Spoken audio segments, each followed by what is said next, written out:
आज आपण स्टॉइचियोमेट्री मधले काही एमसीक्यू सॉल्व्ह करणार आहे. स्टॉइचियोमेट्री याचा अर्थ होत असतो की कॅल्क्युलेशन्स जी करायची आहेत ती बॅलन्स रिॲक्शनच्या बेसिसवरती आपल्याला करायला लागतात. सो इथं पहिलं एक्झाम्पल दिलेलं आहे. त्याच्यामध्ये सांगितलंय 0.2075 ग्रॅम्स ऑफ सॅम्पल, काहीतरी एक सॅम्पल आहे of an oxide of cobalt on analysis was found to contain काहीतरी grams of cobalt. What is empirical formula? कोबाल्टचा ॲटॉमिक मास गिवन आहे. बघा, 4 ऑप्शन्स दिलेली आहेत. ओके, सो त्यांनी आपल्याला काय सांगितलंय ते मी इथं मेन्शन करायचं ट्राय करतो. बघा, आपल्याला असं सांगितलंय कोबाल्टचं एक ऑक्साईड आहे. त्याच्यामध्ये आपल्याला हे माहिती नाहीये की कोबाल्ट किती आहे आणि ऑक्सिजन किती आहे. ओके, 1-1 असू शकतं, म्हणजे कोबाल्ट 1 ऑक्सिजन 1, कोबाल्ट 2 ऑक्सिजन 1 म्हणजे ऑप्शन बी प्रमाणे, कोबाल्ट 2 आणि ऑक्सिजन 3. सो ते आपल्याला शोधून काढायचं यातला एक्स आणि वाय किती येते. त्यांनी आपल्याला जे सांगितलंय ती इन्फॉर्मेशन इथं मेन्शन करतो. बघा, समजा आपल्याला असं सांगितलंय की ह्या कोबाल्ट ऑक्साईड जे आहे ते जर 0.2075 ग्रॅम्स इतकं घेतलेलं असेल, तर त्यातला कोबाल्ट हा 0.1475 एवढे ग्रॅम्स आहे. हे कोबाल्ट ऑक्साईड आहे, त्यातले एवढे ग्रॅम कोबाल्ट आहे. याचा अर्थ उरलेले ग्रॅम हे ऑक्सिजन असला पाहिजे. म्हणजे किती आला?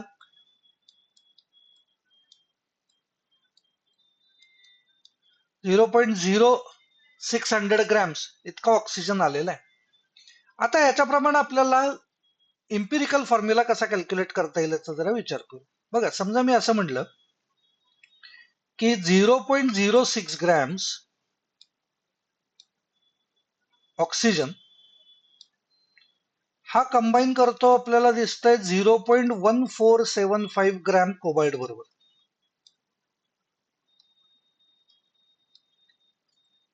ऑक्सिजनचा ॲटॉमिक मास 16 आपल्याला माहिती आहे. सो आपण पहिलं असं कन्सिडर करू की 16 ग्रॅम्स जर ऑक्सिजन घेतला असता तर त्याला किती ग्रॅम कोबाल्ट लागला असता. मी इथं कॅल्क्युलेट करतो. 16 इंटू 0.1475 डिवायडेड बाय 0.06. इथं आन्सर मिळत आहे 39.33 ग्रॅम्स ऑफ कोबाल्ट. मग आता विचार करून बघू आपण, समजा याला 16 ग्रॅम्सला ऑक्सिजन 16 ग्रॅम ऑक्सिजन असेल तर कोबाल्ट 39.33 आहे. इथं कोबाल्टचं ॲटॉमिक मास 59 सांगितलंय, म्हणजे एक सुद्धा कोबाल्ट आलेलं नाहीये. 1 कोबाल्ट आला असता तर 59 आलं असतं. इथं कन्सिडर करू ऑक्सिजन अजून एक वाढवू, म्हणजे ऑक्सिजन 32 ग्रॅम्स केला समजा, तर हे डबल होईल कोबाल्ट, कारण ऑक्सिजन डबल केलाय, म्हणजे साधारणपणे 78.66 ग्रॅम्स कोबाल्ट होईल.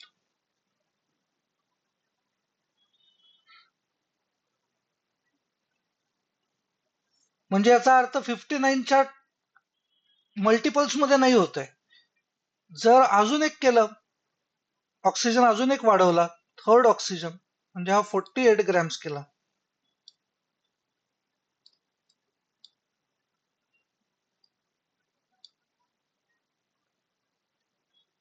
तर इथं साधारणपणे 118 ग्रॅम्स होईल कोबाल्ट. 118 याचा अर्थ होत असतो 118 डिवायडेड बाय 59, म्हणजे 3 येत आहे, सॉरी 2 येत आहे.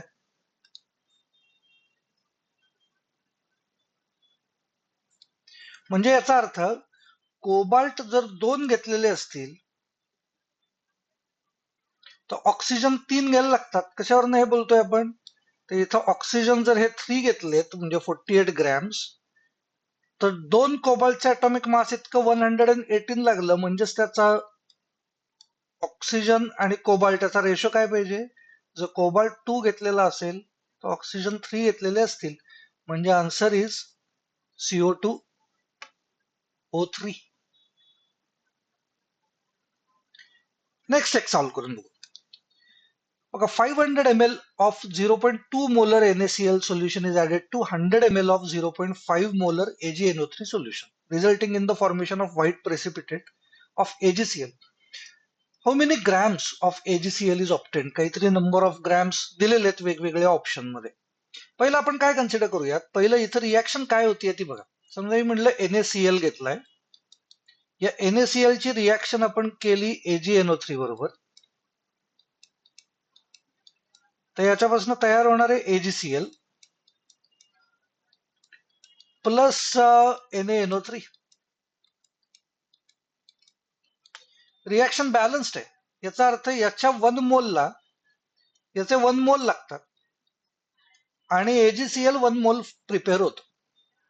आता याच्यामध्ये कन्सिडर असं करूयात आपण की 500 ml 0.2 मोलर NaCl, याचा अर्थ 500 मल्टिप्लाइड बाय 0.2 इतके मिलीमोल.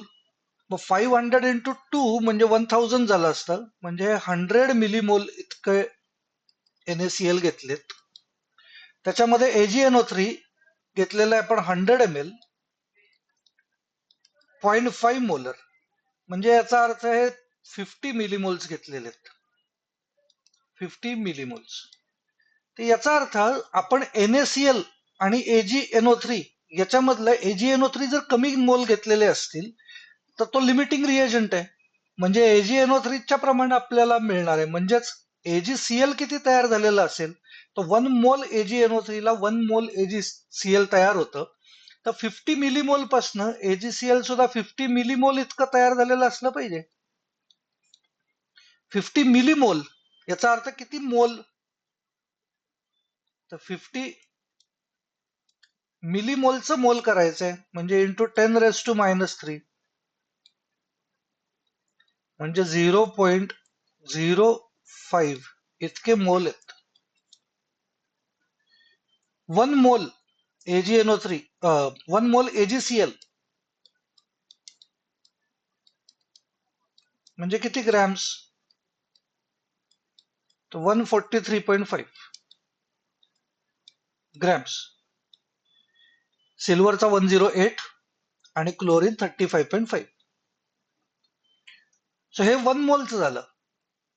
तर 0.05 इतके मोल जर AgCl घेतलं असतं तर किती ग्रॅम्स? 0.05 मल्टिप्लाइड बाय 143.5 असं करायला पाहिजे. म्हणजे आन्सर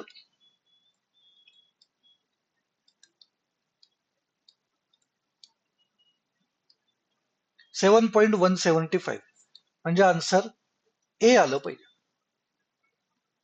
बघा अजून एक MCQ.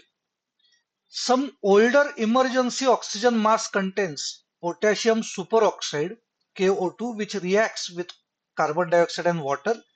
काहीतरी रिॲक्शन दिली आहे, ऑक्सिजन प्रोड्यूस होतोय to the equation given below. ठीक आहे, हे इक्वेशन गिवन आहे, त्या इक्वेशन प्रमाणे रिॲक्शन होते. If a person exhales 0.667 grams of carbon dioxide per minute, how many grams of KO2 are consumed in 5 minutes?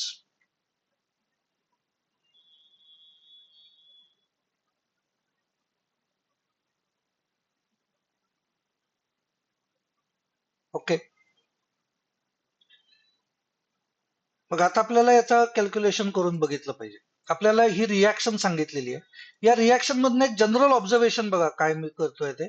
इथं 4 जर KO2 घेतलेला असेल तर तो 4 CO2 बरोबर रिॲक्ट करतोय. ओके, म्हणजे जर आपण KO2 1 घेतला असता 1 मोल तर त्याची रिॲक्शन 1 मोल CO2 बरोबरच झाली असती. मग आता आपल्याला फक्त कॅल्क्युलेट असं करायचंय की CO2 लिबरेट होतोय 0.667 तर किती मोल्स आहेत हे पहिलं आपण कॅल्क्युलेट करून बघू. म्हणजे given mass upon molar mass म्हणजे नंबर ऑफ मोल्स आपल्याला मिळतील. म्हणजे हे आन्सर आपल्याला मिळणार आहे, एक मिनिट मी कॅल्क्युलेट करतो, 0.667 डिवायडेड बाय 44, तो 0.01515.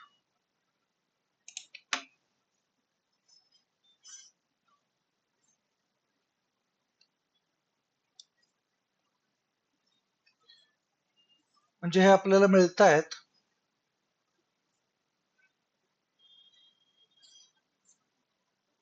0.015159 म्हणजे 16 असं घेतो, तेवढे मोल्स आहेत. मग जर हा 1 मोल घेतला असेल KO2 तर त्याची रिॲक्शन 1 मोल CO2 बरोबर होती. तर 0.01516 इतका जर घेतला असता CO2 तर त्याची रिॲक्शन होण्यासाठी सुद्धा आपल्याला 0.01516 इतके मोल्स KO2 लागले असते. म्हणजे नेमके किती ग्रॅम्स हे आपल्याला कॅल्क्युलेट केलं पाहिजे.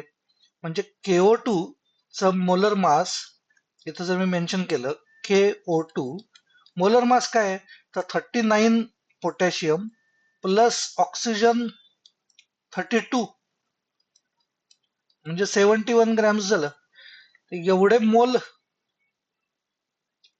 जर असतील तर त्याला काय केलं पाहिजे तर 0.01516 मल्टिप्लाइड बाय 71 हे करून बघितलं पाहिजे, म्हणजे आपल्याला आन्सर मिळेल.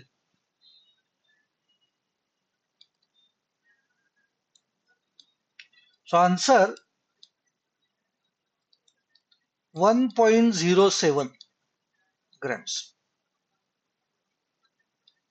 आता हे जे आपण कॅल्क्युलेट केलंय ते इथं त्यांनी काय मेन्शन केलंय बघा, एवढे पर मिनिट आहे, पण त्यांनी आपल्याला विचारलंय ते 5 मिनिट्सचं विचारलंय, म्हणजे याच्या 5 टाइम्स इतकं तयार झालं पाहिजे, म्हणजे 5.35 च्या आसपासचं आन्सर आलं पाहिजे. So answer is D. पुढच्या व्हिडिओमध्ये आपण अजून काही MCQ सॉल्व्ह करू.